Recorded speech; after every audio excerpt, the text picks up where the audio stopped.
Hello everyone and welcome to Beer School. Don't freak out. We're going to start this off by asking, what is beer? Beer is basically fermented sugar water. The sugar is derived from the starches from the barley that's used, and beer was probably discovered by accident.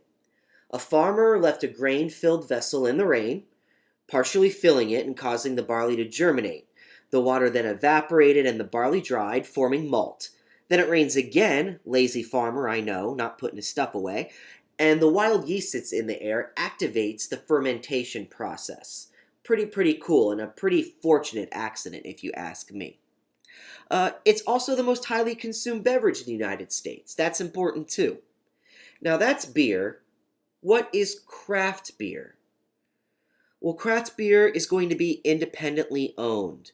It can't be owned by anything more than 25% of another type of business or a macro brewery. When I say macro, I mean the big guys like Budweiser, Miller, Coors.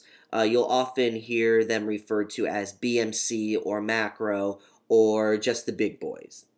But anyway, craft breweries have to be independently owned. They also are not allowed to use adjuncts.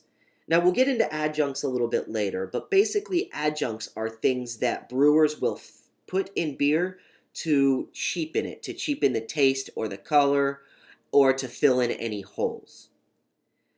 Craft breweries are also marked by small batch production. Now, within small batch production, there's a couple of different terms depending on how much production we're talking. A regional brewery, for example, is anything above 15,000 barrels of beer per year. Anything smaller is a microbrewery. Now, they're still both craft breweries, don't get me wrong, but they're just different size craft breweries. They also are marked by being on the cutting edge of brewing or brewing outside of the box. An example of this is Rogue Beard Beer. Rogue, out of Oregon, decided to take some yeast from their brewmaster's beard. He has a long, full beard.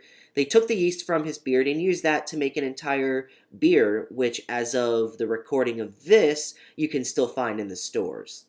So, something like that 15 years ago would have been pretty unheard of.